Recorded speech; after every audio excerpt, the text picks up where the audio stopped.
I don't think we ever fully unpacked just how strange Mike Johnson is as a person. A guy who monitors what videos his son is watching, a relationship that actually goes both ways for some reason, and he's also just a religious fanatic. But that's all we seem to know about Mike. There's some other stuff that he's clearly hiding, at least according to one TikTok user who is now making an accusation that they have proof that Mike Johnson is gay. And it's because this TikTok user is furious that Mike Johnson is covering something else up, the Epstein files. And so now he's threatening Mike in a story that is unfolding in a very crazy way that we are going to get into. But before we do, if I could quickly ask you to leave a like on this video, and if you haven't already and you enjoy our channel, to hit that subscribe button because it goes a long way in supporting our work. Now, before we can get into this TikTok with the accusation against Mike Johnson, we have to start with the reason for it, because the user said he'll go public with this information unless the Epstein files come out. And it's not just the Epstein files, it's the swearing in of one member of Congress.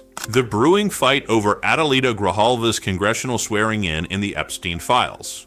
Democrat Adelita Grijalva cruised to a landslide victory last week, winning her congressional special election by roughly 40 points. Once sworn in, she'll be Arizona's first ever Latina congresswoman, succeeding her father, the late Rep. Raul Grijalva, and she'll narrow the GOP majority in the U.S. House. Republicans will hold 219 seats to the Democrats' 214, with 2 vacancies remaining. What's more, upon arriving on Capitol Hill, she's also said that she intends to sign a pending discharge petition to force disclosure of the Jeffrey Epstein files, currently being held back by Donald Trump's Justice Department. Proponents of the effort are currently 1 member short of 218 signatures, but Grijalva's support would trigger a process that House Speaker Mike Johnson would be largely powerless to stop. All the Arizonan has to do is wait for the chamber to return from its current break, at which point she can take the oath of office. At the heart of the matter is a question about how best to deal with routine electoral bureaucracy. In theory, Grijalva should be sworn into Congress on October 7th, the day members get back to work.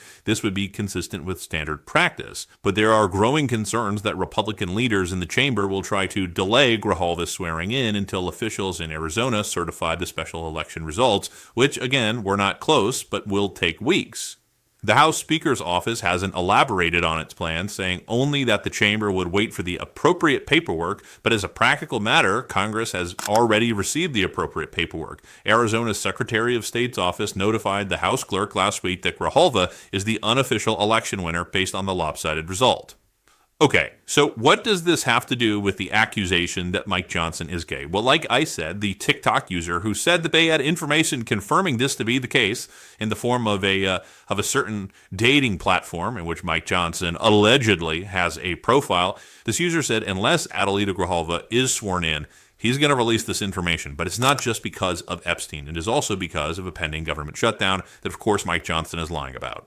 Cover. They haven't backed off on any of those demands, Sean. You had it right. They want to take hard-earned taxpayer dollars and they want to give new benefits to illegal aliens. We eliminated that in our big beautiful bill.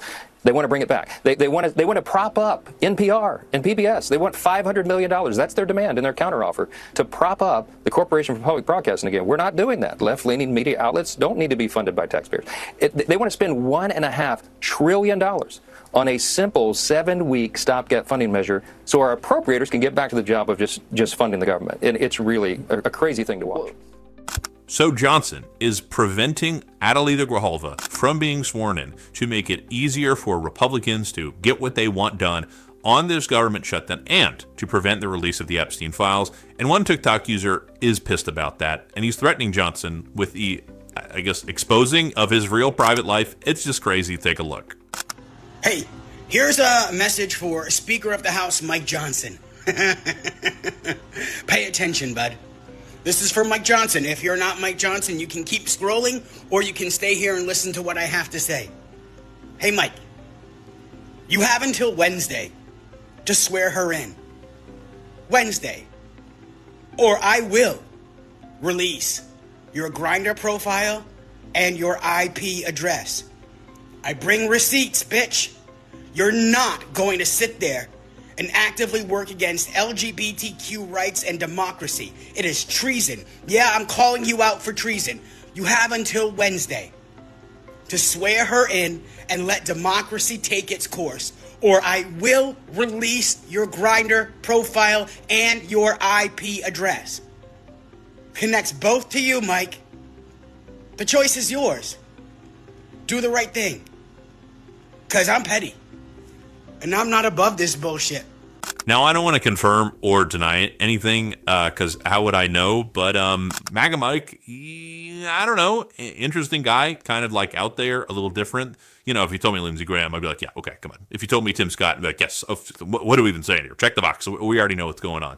But interesting stuff going on right now. And it's especially a little strange with the response that we've seen from the Speaker's office. But of course, we know ultimately they want to delay and delay and delay. There are several elections, special elections, that should have taken place weeks and months ago in a state like Texas. But of course, Governor Greg Abbott understands that the longer he can push a special election, the longer it takes to get another Democrat in the House. And Mike Johnson is terrified of that because with already such a slim majority in the House, he's really struggling, especially around this government shutdown, which we need more of an update on. And we got it from Lawrence O'Donnell right here. Well, if you wanted to see the spot where the very first president of the United States was inaugurated, you have to travel a couple hundred miles north of Washington, D.C. George Washington actually took his first oath of office as president in Lower Manhattan on Wall Street in a spot that is now commemorated for that historic moment. For what turned out to be a brief, shining moment, New York City was the first capital of the United States of America for a little over a year. George Washington lived then not in a big White House, but in a New York City rental like so many millions of us have since that time. New York City in those days was, in every important sense, the center of the United States of America. And for a brief, shining moment today, New York City was, in a sense, the center of our political world once again. Two guys from Brooklyn and a guy from Queens walk into a room to discuss the immediate future of the government of the United States of America. It's all up to them. If those three New Yorkers reach an agreement, the government continues its normal operations. If they don't, the government shuts down. They didn't reach an agreement today. And so we are now 26 hours away from Donald Trump's next shutdown of the American government. The last time the government shut down was the last time Donald Trump was president. One of the guys from Brooklyn reminded the guy from Queens that there were no government shutdowns when Joe Biden and the Democrats were in charge.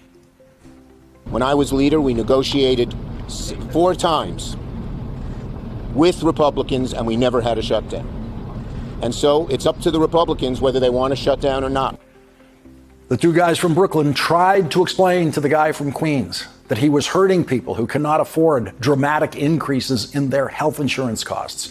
But trying to explain that to the guy from Queens isn't easy because he doesn't know those people who struggle with the cost of health care. The guys from Brooklyn went to local Brooklyn public schools. Chuck Schumer, now the Democratic leader of the United States Senate, is a proud graduate of James Madison High School on Bedford Avenue in Brooklyn. Hakeem Jeffries, now the Democratic leader of the United States House of Representatives, is a proud graduate of Midwood High School on Bedford Avenue, about 10 blocks north of Chuck Schumer's high school. And Donald Trump is the rich kid from Queens who now occupies an Oval Office he has stained with the vulgarity of his obsession with gold, and he went to boarding school. Boarding school is not the place where you meet people whose families have trouble paying the bills. The golf courses where Donald Trump spends his weekends, including this weekend, when he could have been working on funding the government, are not the kinds of places where Donald Trump's going to meet people who have trouble paying for their health insurance. He laid out to the president some of the consequences of what's happening in healthcare. And by his face and by the way he looked, I think he heard about them for the first time. The closing of rural hospitals. The fact that so many clinics are closing. And I don't know if he knew this before. Of course he heard it for the first time. Of course he couldn't possibly have known it before. Or he would have taken the situation more seriously, right? He wouldn't have spent the weekend doing absolutely no governing work whatsoever. He wouldn't have canceled the first meeting that he had scheduled with those two guys from Brooklyn last week.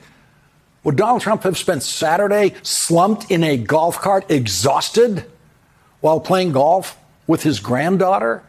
If Donald Trump knew what was at stake in the funding of the government, would he have been posting on social media, sending out a quote, all necessary troops. This is what he said, all necessary troops to protect a ravaged war area. Ukraine? Gaza? No. Donald Trump tweeted about sending 200 National Guard troops, quote, to protect war-ravaged Portland. Portland has never been war-ravaged. No part of the United States of America has been war-ravaged since Abraham Lincoln was president, and the Confederate States that now so enthusiastically support Donald Trump were making war against the United States of America. Of course, if Donald Trump thinks Portland is war-ravaged, then his cognitive decline has reached very, very, very high speed, and it's getting faster every day. There was other evidence of that dramatic cognitive decline this weekend when Donald Trump should have been concerned about how to keep the government running, and he was instead tweeting an imaginary image of firing someone he cannot fire. There's Donald Trump. This is a real opportunity for Democrats to flex their muscles a little bit and show the American people that what Donald Trump has done to the government is use it in so many ways as his personal piggy bank. And we are ready to stop that, whatever it takes. We need to fight back. We need to have some spine. Chuck Schumer, do not trust Republicans. Do not send them a thank you note ahead of time. And do not send Donald Trump another fucking strongly worded letter. My God, I am begging with you, because we will call you out on that. We're gonna on this show. I don't care. We shoot straight here. Unlike apparently Mike Johnson. I don't know. I didn't want to confirm anything. I was presenting the facts to you. I don't want to get sued by the Speaker of the House, at least for that. But maybe for something else. We'll have to see. And if you want to stick around for my pending lawsuit, maybe with Mike Johnson, as always, you can hit that subscribe button. Leave a like on this video if you stuck around to the end. Drop a blue heart in the comments. And if you want to support the show in another way, you can subscribe to my Substack, linked right here or down below. Keep on fighting. Don't let them silence you. And until next time, I'll see you soon.